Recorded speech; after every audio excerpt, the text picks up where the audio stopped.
அன்புமணி ராமதாஸ் தற்போது செய்தியாளர்களை சந்தித்து வருகிறார். பார்க்கலாம். இன்று மத்திய அமைச்சர் என்னுடைய இனிய நண்பர் திரு பியூஷ் கோயல் அவர்கள் தேசிய ஜனநாயக கூட்டணியின் பாஜகவின் ஒருங்கிணைப்பாளர் அவரை இன்று சந்தித்து வருகின்ற தேர்தலில் எங்கள் கூட்டணியில் உள்ள அனைத்து கட்சிகளும் ஒருங்கிணைந்து செயல்பட்டு மிகப்பெரிய வெற்றியை நோக்கி நாங்கள் செல்வதற்காக இந்த சந்திப்பு நடந்தது. வருகின்ற 23ஆம் தேதி இந்திய பிரதமர் அவர்கள் தமிழ்நாடுக்கு வருகை தர இருக்கின்றார். அதற்கு ஏற்பாடுகளை செய்து வருகின்றோம். தமிழ்நாட்டில்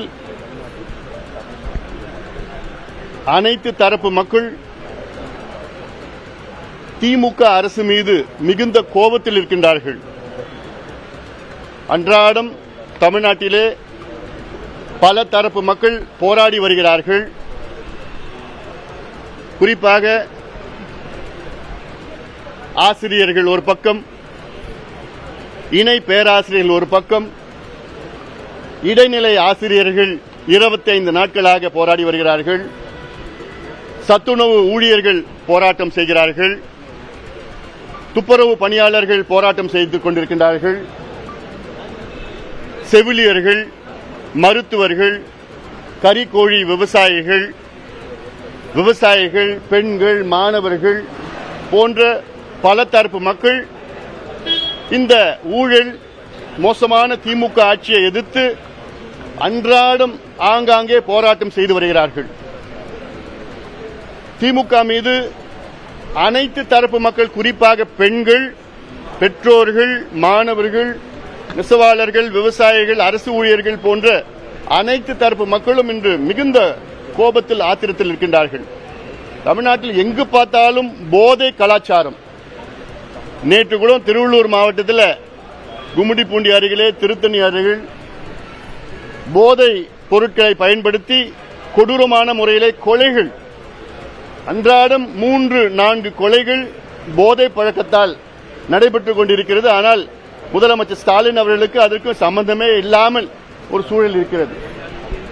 அதனால்தான் பாட்டாளி மக்கள் கட்சி அதிமுக தலைமையிலான கூட்டணியில் சேர்ந்ததற்கு காரணம் இந்த மோசமான திமுக ஆட்சி, மக்கள் விரோத ஆட்சி, விவசாயிகள் எதிரான ஒரு ஆட்சி, பெண்களுக்கு எதிரான ஒரு ஆட்சி, ஊழல் ஆட்சி, திமுக ஆட்சியை அகற்ற வேண்டும் என்ற ஒரே நோக்கத்திற்காகத்தான் நாங்கள் இந்த கூட்டணியில் சேர்ந்திருக்கின்றோம். எங்கள் கூட்டணி மிகப்பெரிய வெற்றி பெறும், உறுதியாக வெற்றி பெறும். இந்த 5 ஆண்டு காலத்திலே திமுக பொய்களை சொல்லி ஆட்சி செய்து கொண்டிருக்கிறார்கள். அதாவது நேற்று கூட ஒரு பொய், சட்டமன்றத்திலே ஆளுநர் உரை. இந்த ஆளுநர் உரையிலே திமுக அரசு அவர்கள் சொன்ன ஒரு பொய், அதாவது ஆளுநர் உரை என்றால் திமுக அரசு கொடுத்ததுதான் ஆளுநர் பேசணும், அது படிக்கணும். அதுல ஒரு பொய் என்னன்னா, தமிழ்நாட்டில் 12,16,000 கோடி தொழில் முதலீடு வந்துவிட்டது என்ற ஒரு மிகப்பெரிய பொய்யை திமுக சொல்லியிருக்கிறது. இது சம்பந்தமாக கடந்த மாதம் ஒரு ஆவணத்தை நான் வெளியிட்டேன், திமுக பொய்யான முதலீடுகள் என்று. அதில் அவர்கள் சொன்ன பொய், கடந்த மாதம் 11,32,000 கோடி முதலீடு வந்துவிட்டது என்றும் 34 லட்சம் பேருக்கு வேலை வாய்ப்பு கிடைத்தது என்றும் சொன்ன பொய்யில் என்னுடைய ஆவணம் வெளியிட்ட பிறகு சென்னை வந்துள்ள பாஜக தேர்தல் பொறுப்பாளர் மத்திய அமைச்சருமான பியூஷ் கோயலுடன் பாமக தலைவர் அன்புமணி ராமதாஸ் சந்தித்திருந்த நிலையில் பின்னர் வெளியே வந்து செய்தியாளர்களை சந்தித்த அந்த காட்சிகளை பார்த்தும் தேசிய ஜனநாயக கூட்டணி நிச்சயம் வெற்றி பெறும், மிகப்பெரிய வெற்றி பெறும் என்று அவர் தெரிவித்திருக்கிறார். அவர் பேசிய முழு விவரங்களையும் பின்னர் வரக்கூடிய செய்திகளில் நாம் விரிவாக பார்க்கலாம்.